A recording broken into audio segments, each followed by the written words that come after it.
So, hello everyone, welcome back. So, my name is Yash and I'm currently working in UCO Bank as a manager. And in recent videos उस पर बहुत सारे आप लोगों के comments आए हैं, तो मैंने सोचा एक वीडियो बनाता हूँ जिसमें आप सबके doubts related to government banks मैं क्लियर कर पाऊँ.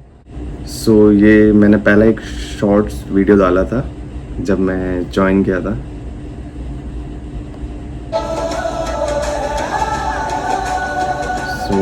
इस पर बहुत सारे कमेंट्स आए हैं.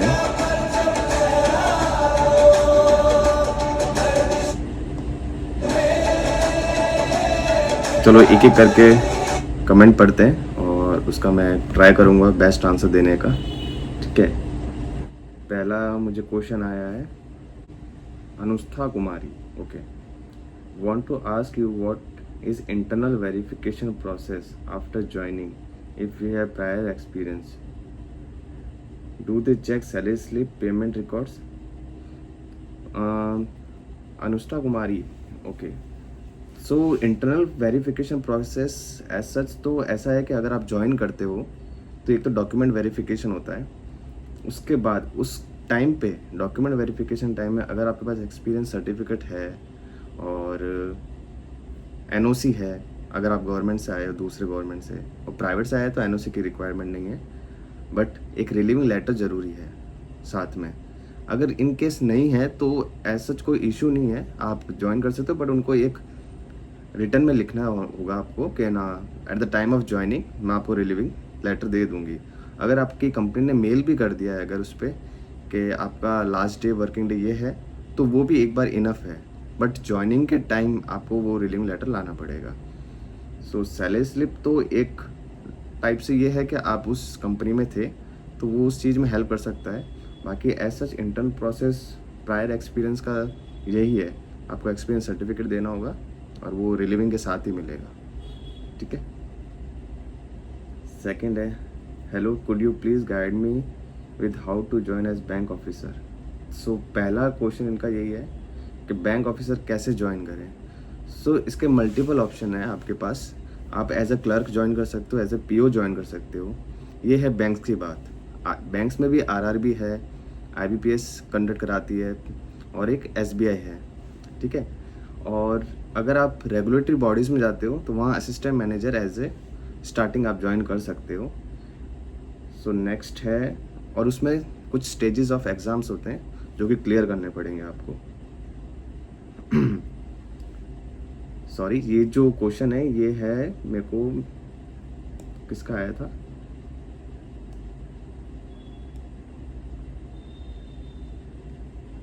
वेदलानी हार 5471 से.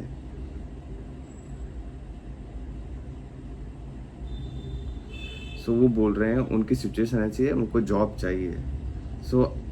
आई नो मैं भी इस टाइम से गुजरा हूँ. आप थोड़ा सा पेशेंस रखिए और उस टाइम को आप पढ़ाई में लगा दीजिए. ठीक है. एज अ क्लर्क भी आप स्टार्ट करोगे तो बहुत अच्छी सैलरी पे आप ज्वाइन करोगे. आप थोड़ा पढ़ाई पे ध्यान दीजिए. रेदर आप ऐसे सोचो कि मेरे को ज़रूरत है ये है, तो उस टाइम को आप थोड़ा पढ़ाई में लगा दीजिए तो वो ज़्यादा अच्छा होगा. बाकी आपको मेहनत करोगे तो जॉब ज़रूर मिलेगी, ऐसा कोई इशू नहीं है. I was doing UPSC preparation last 6 year. आप 6 ईयर से यूपीएससी पढ़ रहे हो तो डिसाइड टू क्विट यूपीएससी में, तो अगर सबसे बेस्ट है सर, आप अगर यूपीएससी की प्रिपेयर कर रहे हो तो आपके लिए बैंक थोड़ा इजी हो जाएगा. तो मैं रिकमेंड करूँगा आप बैंक कोई एक सेलेक्ट करो. एसबीआई पीओ बनना है या क्लर्क है या कुछ भी है, उसको आप ज्वाइन करो, उसकी प्रिपेयर करो और आपका 100% क्लियर हो जाएगा. ऐसा कोई इशू नहीं है sir. And all the best. आप डेफिनेटली, कुछ भी आपको गाइड चाहिए तो मैं I am definitely help you. अगला है श्वेता शर्मा का, यूको का फॉर्म दूसरे स्टेट से अप्लाई करके एग्ज़ाम अपने स्टेट में दे सकते हैं. श्वेता शर्मा, ये थोड़ा सा टफ है क्योंकि आप जिस स्टेट में अप्लाई करोगे आपको उसी स्टेट में एग्ज़ाम देना पड़ेगा. बट आई थिंक आप जब सेलेक्ट करते हो तो उसमें ऑप्शन मिलता है आपको स्टेट वाइज, तो ये बेटर होगा कि अगर आप दे सकते हो, उसमें ऑप्शंस मिलते हैं आपको स्टेट वाइज, और उसमें तो आप वहाँ जाके एग्ज़ाम दे सकते हो. ऐसा कुछ नहीं, बस ज्वाइनिंग आपकी पोस्टिंग कहाँ होगी वो बैंक पे डिपेंड करेगा. वो इट्स नॉट नेसेसरी कि आपको अपने होम टाउन में. क्लर्क होगा तो ज़रूर डेफिनेटली मिलेगा. पीओ में भी थोड़ा चांसेस है बट क्लर्क में ज़्यादा है. अगला क्वेश्चन है रेवती तिमी, भाई कैरेक्टर सर्टिफिकेट दो बनाने के लिए दो डिफरेंट ऑफिसर का सिग्नेचर चाहिए या एक ही ऑफिसर? नहीं नहीं, दो अलग अलग आपको गेजेटेड ऑफिसर के साइन चाहिए होंगे, एक के नहीं। अगला है Siddharth Verma, hi there is my wife is appointed as a data scientist skill to know culture और ओवरऑल वर्क इन्वायरमेंट तो सारे बैंक्स का ऑलमोस्ट अच्छा है, कोई इशू नहीं है। बस डिपेंड करता है आपके बॉस पे, आपके नियर आसपास के जो लोग हैं उनके नेचर पे डिपेंड करता है। बाकी आपको टैकल करना होगा, कैसे सिचुएशन को आप टैकल करते हो। ऐसे मैं भी ज्वाइन हुआ था तो बहुत चीज़ें मैंने, मतलब मेरे लिए इजी नहीं था लोगों की मेंटेलिटी को एक्सेप्ट करना। और क्योंकि मेरे ऑफिस में सबसे छोटा मैं था, एज ए मैनेजर ज्वाइन किया था स्पेशलिस्ट में, रिस्क में।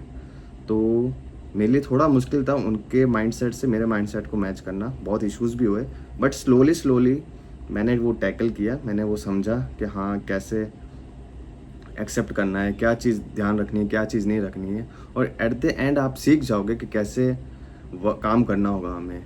रहते और कुछ भी बात हो, कुछ भी ऑफिस में हो, माइंडसेट में बिल्कुल मत डालना। जैसे स्टार्टिंग से मेरे होता था, मैं बहुत सोचता था ये क्या हो रहा है, ये क्या नहीं हो रहा है, ऐसा क्यों कर रहे हैं। बट नाउ किसी को कोई फ़र्क नहीं पड़ता, आप बस अपना काम करो, ड्यूटी करो और घर आओ। और घर आने के बाद ऑफिस की दिमाग से बाहर ही निकाल देना, ऑफिस है कि नहीं है, बस अपना घर पे टाइम देना। ये मेरा थोड़ा पर्सनल व्यू है, ठीक है। तो इस वीडियो पे मुझे जो जो कमेंट थे मैंने वो, आई होप आपको क्लियर होगा। कुछ भी डाउट हो आप मुझे वापस कमेंट में पूछ सकते हो। और प्लीज़ सब्सक्राइब करना मेरे चैनल को, सो डैट मैं ट्राई करूँगा और अच्छे डाउट्स आपके क्लियर करने को, और हेल्प करूँगा कैसे पढ़ना है एग्ज़ाम्स के लिए।